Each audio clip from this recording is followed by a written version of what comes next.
मैं जानता हूँ दिसंबर का जनवरी का महीना है, थोड़ी सी ठंड है, परंतु आप में, आपके दिल में जो आग लगी है अपनी आदरणीय बहन कुमारी मायावती जी को यहाँ दिल्ली से जिताकर भेजने की, अपनी बहुजन समाज पार्टी को भेजने की, सत्ता पे बिठाने की, वो आग आपके जय भीम में दिखनी चाहिए।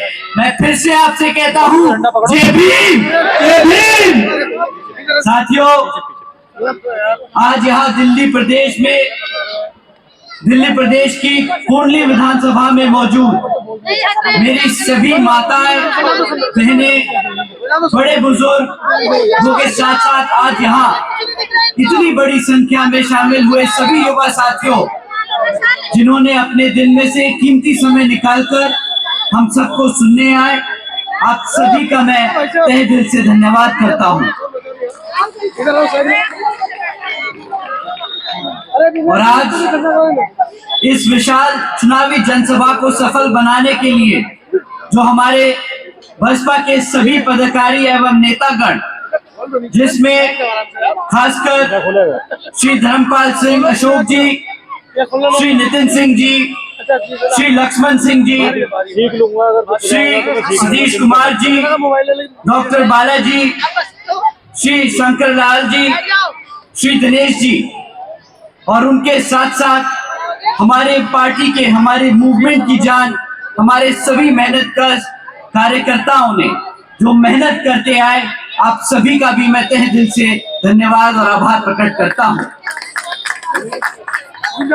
साथियों, यहाँ दिल्ली के विधानसभा आम चुनाव के संबंध में कुछ जरूरी बात आप लोगों के बीच में रखने से पहले मैं अपने सभी संतों, गुरुओं, महापुरुषों को, जिसमें खासकर महात्मा ज्योतिबा फूले, छत्रपति शाहू जी महाराज, नारायण गुरु, बाबा साहब डॉक्टर भीमराव अंबेडकर जी एवं मान्यवर साहब श्री काशीराम जी को नमन करता हूं।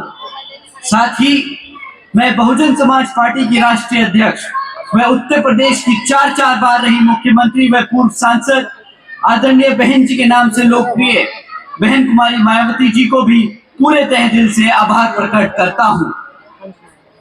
साथियों, जिन्होंने अपनी पूरी जिंदगी वामसेफ, DS4 व BSP के जन्मदाता एवं संस्थापक मान्यवर साहब श्री काशीराम जी के बताए हुए रास्ते पर चलकर परम पूज्य बाबा साहब डॉक्टर भीमराव अंबेडकर जी के मानवतावादी व आत्मसम्मान एवं स्वाभिमान के मूवमेंट के कारवा को अपने आजीवन त्याग, तपस्या व कड़े संघर्ष के जरिए एक नई राजनीतिक ऊर्जा दी है, शक्ति दी है और पहचान दी है, तथा उत्तर प्रदेश जैसे विशाल व महत्वपूर्ण राज्य में 4 बार अपनी पार्टी BSP के नेतृत्व में सरकार बनाकर खासकर हमारे बहुजन समाज के लिए एक ऐसी मिसाल बन चुकी है, जिसे प्रेरणा लेकर करोड़ों लोग आज यहाँ दिल्ली में भी सामाजिक परिवर्तन व आर्थिक तरक्की के मिशनरी कार्य से जुड़ चुके हैं।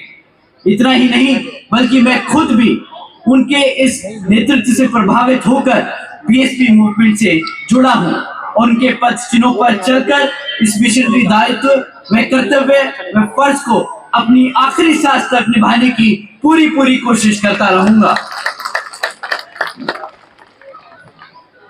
साथियों, अब मैं आपसे यहाँ विधानसभा आम चुनाव के संबंध में कुछ जरूरी मुद्दे आप लोगों के बीच में रखना चाहता हूं।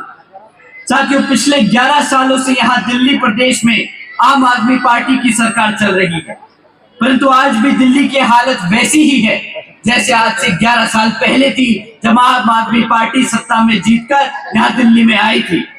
आज भी दिल्ली की सड़कों की वही बेकार हालत है जो 11 साल पहले थी। आज भी दिल्ली की हवा में कोई सुधार नहीं आया। आज भी दिल्ली का पानी पीने लायक नहीं है। आज भी दिल्ली की जनता को रोजगार नहीं मिल पाया। साथियों, पर इस बार आप सब वोट डालने से पहले इन जरूरी मुद्दों पे सवाल जरूर कीजिएगा और इनकी जो हवाई चुनावी वादे होते हैं उनकी भी सच्चाई समझने की कोशिश कीजिए। क्या काम किया है केजरीवाल जी की सरकार ने हमारी पढ़ाई, यानी शिक्षा के क्षेत्र में, हमारे बच्चों को रोजगार के देने के क्षेत्र में और आपकी अपनी दिल्ली की डेवलपमेंट के लिए।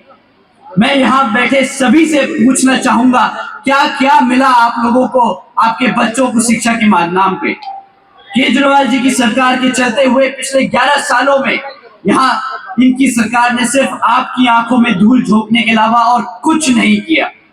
एक तरफ वर्ल्ड क्लास एजुकेशन देने का नाम वादा करते हैं, कहते हैं नए 20 कॉलेजेस बनाएंगे दिल्ली के प्रदेश में, और दूसरी तरफ 9th में फेल हुए बच्चों को जबरदस्ती ओपन स्कूलिंग बोर्ड में डालने का काम करते हैं, जहां पे हमारे बच्चे पास हो या फेल हो, केजरीवाल जी की सरकार को कोई फर्क नहीं पड़ता, क्योंकि national institute of open schooling में डालने के बाद ये बच्चे केजरीवाल जी की जिम्मेदारी नहीं होते। ये बहुत चौड़ के बोलते हैं कि जब से मैंने दिल्ली में सत्ता बनाई, जब से मैं दिल्ली की सत्ता में आया हूं, तो मैंने अपने दिल्ली के स्कूलों में, सरकारी स्कूलों में बच्चों को पढ़ाने लिखाने का काम किया है। हमने एवरेज स्कूलों की बच्चों की पासिंग मार्क्स बढ़ा दिए। परंतु सच बात तो यह है कि केजरीवाल जी की सरकार की रिपोर्ट कार्ड में जब ये बच्चे ओपन स्कूलिंग में डाल दिए जाते हैं तो उन्हें ट्रांसफर स्टूडेंट दिखाते हैं। तो बच्चे जो फेल हो गए वो तो ये काउंट करते नहीं। जो बच्चे अपने आप से, अपनी मेहनत से पास हो जाते हैं, उसका श्रेय लेने ये जरूर वहां पहुंच जाते हैं। सच तो ये है कि आज 40% से ज्यादा बच्चे 9th फेल हो जाते हैं, और एक बार फेल होने के बाद इनकी शिक्षा के क्षेत्र में आगे बढ़ने के लिए तकलीफें बढ़ जाती हैं। और आप सभी जानते हैं कि सरकारी स्कूलों में पढ़ने वाले बच्चे किस समाज से आते हैं। यहाँ बैठे हमारे सभी सदस्य जानते हैं कि ये हमारे SC, OBC, ST, पिछड़े गरीब समाज के बच्चे हैं जो सरकारी स्कूलों में पढ़ते हैं, और केजरीवाल जी इन्हीं समाज के बच्चों के, हमारे ही समाज के बच्चों की शिक्षा से खिलवाड़ करने का काम करते हैं। एक तरफ बाबा साहब डॉक्टर भीमराव अंबेडकर जी को अपना आदर्श मानते हैं, दूसरी तरफ उन्हीं के समाज के बच्चों की जिंदगी से खिलवाड़ करते हैं। साथियों, यही केजरीवाल जी की सोच, सामाजिक यही सोच है, ये हमारे समाज के बच्चों को आगे बढ़ने से रोकने की कोशिश करते हैं, क्योंकि ये जानते हैं कि अगर हमारे समाज के बच्चे पढ़ लिख गए तो अपने हकों के लिए भी लड़ने के लिए तैयार हो जाएंगे। ये चाहते नहीं कि हमारे समाज के बच्चे अपने पैरों पर खड़े होकर अपने हकों के लिए लड़े। साथियों, ये इनका कोई पहला झूठ नहीं है। ये इनका कोई पहला झूठ नहीं कि ये वर्ल्ड क्लास एजुकेशन सिस्टम बनाएंगे। इनका दूसरा झूठ कि हम दिल्ली के युवाओं को रोजगार देंगे। केजरीवाल जी ने एक नहीं, कई बार ये वादा किया है। 2014 में उन्होंने वादा किया था कि मैं दिल्ली में 8 लाख रोजगार दूंगा। उसके बाद 2022 में दोबारा वादा किया कि मैं 20 लाख से ज्यादा सरकारी नौकरी दूंगा, यानी टोटल में 28 लाख से ज्यादा रोजगार देने का वादा किया था। परंतु आज 11 साल बाद भी केजरीवाल जी की सरकार ने मात्र 12,500 नौकरियां दी हैं। मात्र 12,500 नौकरियां। भाई साहब, इनसे अगर कोई पूछे ना कि आपके वादों के पिटारे को खोल के दिखाओ, तो ये तो इतनी लंबी हाँकते हैं जैसे द्रौपदी की साड़ी हो, ये फेंके जाए और हम लपेटते जाएं। 28 लाख नौकरियां देने का वादा किया था और दिया क्या? 12,500 नौकरियां। ये भी कोई वादा होता है? ये से तो हम धोखा भी नहीं कह सकते, सामने मुंह पे झूठ बोल के गया आदमी। इतना ही नहीं, बल्कि दिल्ली में जो पहले से सरकारी नौकरियां थी, उनका आज इतना बुरा हाल कर दिया भाई साहब ने। आज 40% से ज्यादा वो सरकारी नौकरियों को भी इन्होंने कॉन्ट्रैक्चुअल यानी कच्ची नौकरियां बना दी। एक तरफ तो इन्होंने पक्की नौकरियां दी नहीं, दूसरी तरफ जो सरकार में पहले पक्की नौकरियां थी उनको भी आधी से ज्यादा नौकरियों को कच्ची बना दिया, ताकि कच्ची नौकरियों में इन्हें बाबा साहब का दिया हुआ जो हमारा आरक्षण है वो ना देना पड़े। साथियों ने कदम कदम पर हमारे बाबा साहब का दिया हुआ आरक्षण छीनने का काम किया है, चाहे हमारे बच्चों की वो शिक्षा हो, चाहे वो हमारे युवा साथियों के लिए रोजगार हो। पिछले 11 सालों में यहाँ इन्होंने बहुत सारे गीत गाए हैं, इन्होंने बहुत सारे वादे किए कि मैं वर्ल्ड क्लास एजुकेशन, 28 लाख नौकरियां, और मैं दिल्ली को तो सिंगापुर बना दूंगा। ये महासेठ सिंगापुर तो घूम आए, और यहाँ पे लोगों को सिंगापुर का सपना भी दिखा दिया। बट आज सिंगापुर के नाम पे क्या मिला हमारे दिल्ली की जनता को? आज दिल्ली में साफ पानी तक नहीं है पीने के लिए। हर साल गर्मी के मौसम में हमारी दिल्ली की जनता को टैंकर माफियाओं के भरोसे जीना पड़ता है। यहाँ दिल्ली में कॉलोनी में टैंकर आएगा तो पानी मिलेगा, नहीं तो पानी नहीं मिलने वाला। साथियों, ये है सिंगापुर इनका, ये है आम आदमी पार्टी का सिंगापुर, जहां पे साफ पानी नहीं मिल सकता। ये किस तरीके के मुख्यमंत्री हैं? एक तरफ कहते हैं कि मैं सिटी ऑफ लेक्स बना दूंगा, और जब बारिश का मौसम आता है तो पूरी दिल्ली डूब रही होती है। इनका मतलब है कि दिल्ली को डुबा दो तो सिटी ऑफ लेक्स बन जाएगा। साथियों, इनके वादों का कोई सर पैर नहीं। जब भी इलेक्शन आता है तो इन्होंने तो एक नया वादा निकाल के डाल देना है आप लोगों के बीच में। पूरा करे या ना करे, कोई इनको जिम्मेदार नहीं ठहराता। जब इनसे हम पक्की सड़कों के लिए बारे में पूछे, साथियों, अगर आप इनसे कभी पक्की सड़कों के बारे में पूछेंगे ना, तो ये पलट के आपको जवाब देंगे कि जी वो तो एलजी काम नहीं करने देते। इनके पास हर चीज का जवाब है। जब आप इनसे सवाल करेंगे तब ये अपनी जिम्मेदारी से पल्लू झाड़ने का काम करेंगे। तब ये बोल देंगे कि भाजपा काम नहीं करने देती, केंद्र की सरकार काम नहीं करने देती, एलजी काम नहीं करने देता। आज दिल्ली की जनता को इनसे पूछना होगा कि भाई अगर तुमसे काम नहीं होता है तो सत्ता छोड़ दो, नहीं जरूरत है तुम्हें मुख्यमंत्री या आम आदमी पार्टी को सत्ता में रहने की। इन्होंने तो ये भी वादा किया था कि मैं दिल्ली को वायर फ्री कर दूंगा। इन्होंने ये भी वादा किया था कि मैं यमुना नदी साफ कर दूंगा और आप सबके साथ 5 साल बाद यमुना में डुबकी लगाने जाऊंगा। अगर आज इनको हम यमुना में खड़ा कर देना तो ये बाहर नहीं निकलेंगे। इतनी जहरीली कर दी इन्होंने ये हमारी यमुना। और यमुना के नाम पर कितना पैसा हर साल बजट में डालते हैं, उस पैसे का क्या हिसाब किताब है, आज इन्हें जवाब देना होगा। इस बारी इलेक्शन में इन्हें जवाब देना होगा कि इन्होंने कितना पैसा यमुना नदी में साफ करने में लगाया है। साथियों, इन्होंने बहुत पैसा उठाया यमुना साफ करने के लिए, सिंगापुर बनाने के लिए, पक्की सड़कें देने के लिए, हमारे बच्चों की एजुकेशन सिस्टम को सुधारने के लिए। परंतु आज भी एक भी क्षेत्र में इनके पास एक काम नहीं है बताने को। वैसे तो ये कहते हैं, बड़े गर्व से कहते हैं, अरे भाई मैं सीए हूं, मुझे पता है हिसाब किताब कैसे रखा जाता है, मैं आईआरएस से निकल के आया हूं, मुझे रेवेन्यू जनरेट करना आता है। तो आज मैं केजरीवाल जी से पूछना चाहता हूं कि आज दिल्ली 31 साल में पहली बार क्यों घाटे में चल रही है? इनके रहते क्यों सरकार घाटे में आई? साथियों, ये सिर्फ नाम के सीए और आईआरएस ऑफिसर रहे हैं, इनके बस की नहीं है दिल्ली चलाना। 31 साल तक दिल्ली सरप्लस में रही और इनकी सत्ता रहते हुए आज सरकार घाटे में चल रही है। अगर आप इनसे इस पे सवाल करेंगे तो पलट के ये इसको भी बोल देंगे कि भाई ये तो एलजी की गलती है, इसलिए दिल्ली सरकार घाटे में चल रही है। केजरीवाल जी ने आप लोगों के बीच में आकर सिर्फ एक वादा पूरा किया साथियों, वो है मुफ्त में बिजली देने का। मुफ्त में बिजली दी कितनी? 200 यूनिट प्रति महीना। मानी आप लोगों को मात्र 200 रुपए से कम की कीमत की बिजली मुफ्त में देने का काम किया। और इसके बदले आपसे क्या छीना इन्होंने?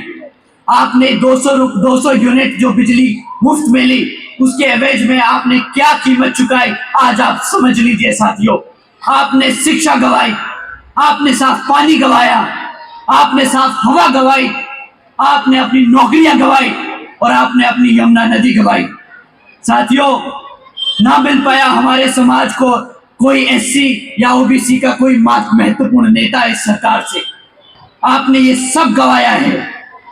मिला तो सिर्फ आपको एक भ्रष्ट सरकार, मिली आपको सिर्फ एक भ्रष्ट सरकार, जिसके सारे नेता इवन मुख्यमंत्री तक जेल के पीछे होके चक्कर लगा के आ चुके हैं। यही मिला हमें पिछले 11 सालों में, एक भ्रष्ट सरकार, और जिनके सारे नेता एक बार जेल के चक्कर तो हवालात खाई आई, और जब ये लोग जेल में थे तब इनके पास मौका था हमारे एससी या ओबीसी समाज में से किसी को उप मुख्यमंत्री और मुख्यमंत्री बनाने का।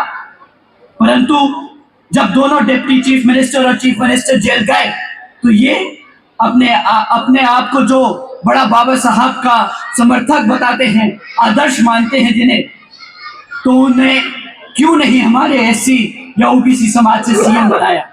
आप सबको इस सवाल का जवाब मांगना होगा साथियों। जब इनके पास मौका था तो क्या इनके पास एक भी ऐसा एमएलए नहीं था जो एससी समाज से या ओबीसी समाज से जिसको वो सीएम बना सकते थे। इनके पास कई मौके रहे साथियों, उन्होंने एक बार भी हमारे समाज को वो सम्मान नहीं दिया जिस सम्मान के एवरेज में ये सत्ता में आए। साथियों, सच तो ये है कि इनसे बड़ा दलित और पिछड़े समाज का विरोधी कोई नहीं। साथियों, आज मैं आप सबके बीच में ये कह रहा हूं, ये किसी से छिपा नहीं कि केजरीवाल जी एससी ओबीसी विरोधी हैं, आरक्षण विरोधी हैं और बाबा साहब विरोधी हैं, क्योंकि वो जानते हैं केजरीवाल जी की पार्टी, क्योंकि आप सब जानते हैं, आप सबको पता होना चाहिए, क्योंकि केजरीवाल जी की ही पार्टी है जिसने सुप्रीम कोर्ट में एससी एसटी रिजर्वेशन में सब क्लासिफिकेशन की याचना लगाई थी।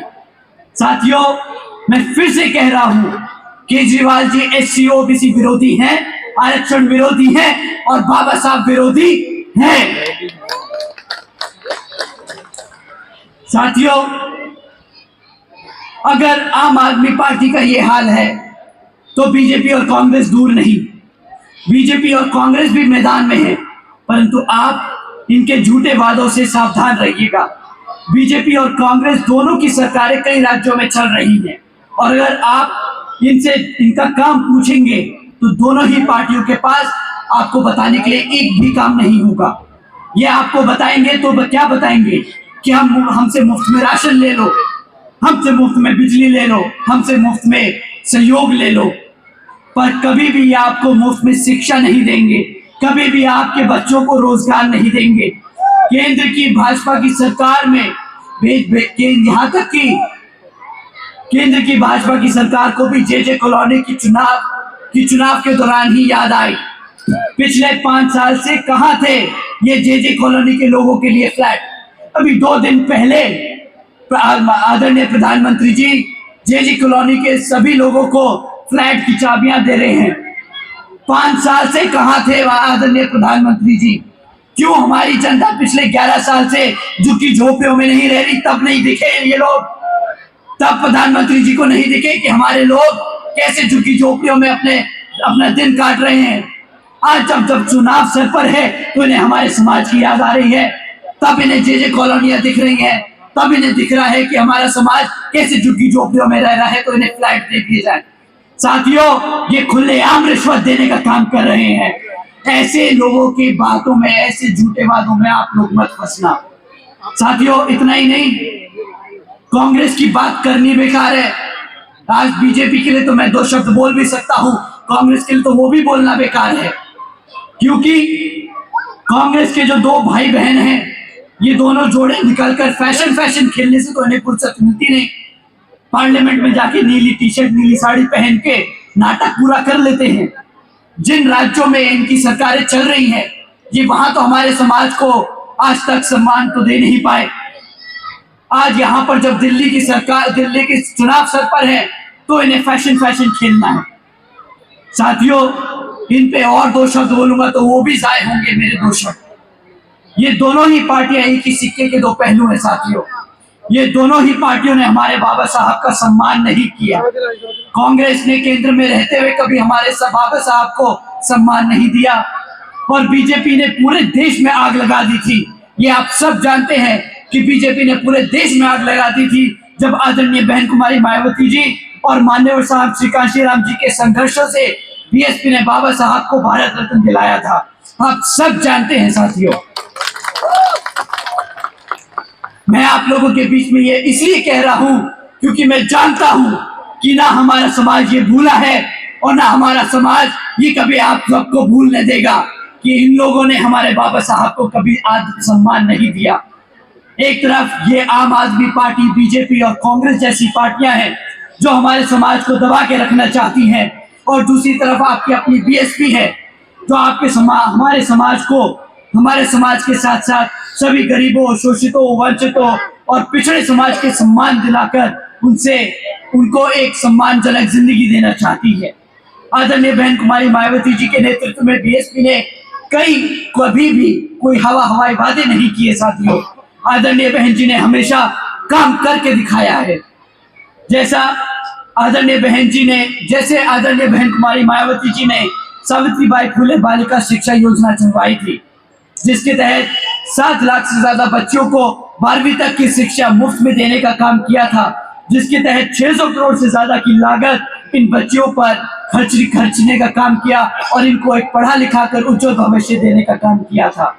साथियों, इतना ही नहीं, आदरणीय बहन जी ने अपने शासनकाल में 6 engineering colleges, 2 homeopathic colleges, 24 polytechnic colleges, 2 paramedical colleges, 6 world class universities, 200 से अधिक इंटर डिग्री कॉलेजेस, 100 से अधिक ITIs, 550 से ज्यादा हाई स्कूल और 5,500 से ज्यादा प्राइमरी स्कूल बनवाने का काम किया था। और लिस्ट तो बहुत लंबी है, पर मैं गिनवा के थक सकता हूं। और आम आदमी पार्टी के लिए एक ही लिस्ट है, 0। इन्होंने 0 कॉलेजेस दिए, 0 स्कूल दिए, 0 हाई स्कूल्स दिए, 0 नई भर्ती करी। पर आदरणीय बहन कुमारी मायावती जी ने कई हजार स्कूल और कॉलेजेस खोले और उसमें मुफ्त में शिक्षा देने का काम किया हमारे समाज के बच्चों को। इतिहास में पहली बार साथियों, बहन जी ने गवर्नमेंट हॉस्टल्स में, गवर्नमेंट कॉलेजेस के हॉस्टल्स में गरीब वंचित समाज के बच्चों के लिए 27% आरक्षण का इंतजाम भी पूरा किया था। ऐसा ही नहीं साथियों, हमारी आदरणीय बहन कुमारी मायावती जी ने सिर्फ 5 साल में 90,000 से अधिक शिक्षकों को रोजगार दिया, 1 लाख से अधिक सफाई कर्मचारी भर्ती करे, 2 लाख से अधिक जवानों को पुलिस फोर्स में भर्ती किया और 30 लाख से अधिक अपर कास्ट समाज के सभी कमजोर बच्चों को विभिन्न सरकारी विभागों में रोजगार देने का काम किया। इतना ही नहीं, बल्कि बहन जी ने अपने शासनकाल के दौरान बसपा की सरकार ने कृषि एवं संबंधित कार्यों में मिनिमम वेजेस को 55 रुपए से बढ़ाकर 100 रुपए बढ़ाने का प्रतिदिन करने का काम किया था। अन्य पिछड़े वर्गों की क्रीमी लेयर की वार्षिक आय को भी 3 लाख रुपए से बढ़ाकर 5 लाख रुपए करने का काम किया था। और साथ ही हमारे सभी किसान भाइयों को उनके गन्ना खरीदी के दाम रातों रात दुगने करने का काम किया था। साथियों, इसे कहते हैं बहन जी को मॉडल ऑफ गवर्नेंस।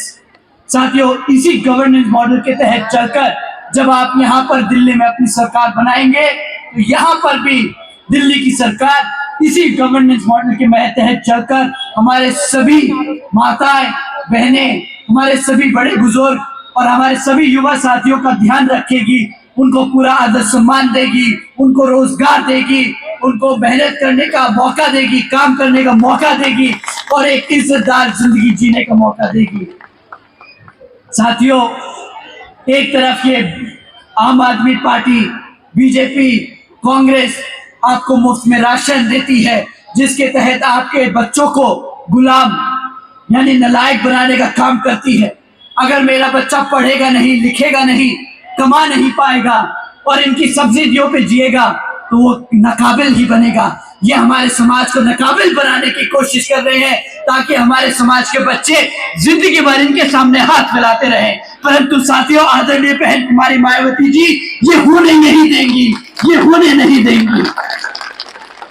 वो हमारे समाज को पढ़ा लिखा कर, रोजगार देकर, अपने पैरों पर खड़ा कर एक इज्जतदार जिंदगी देने का काम करेंगी। साथियों, इसीलिए यहाँ पर बहुजन समाज पार्टी जरूरी है, इसीलिए दिल्ली की सत्ता बीएसपी के हाथों में होना जरूरी है। साथियों, इन्हीं कुछ जरूरी बातों के साथ ही अब मैं आप लोगों से, मैं खासकर आदरणीय बहन कुमारी मायावती जी की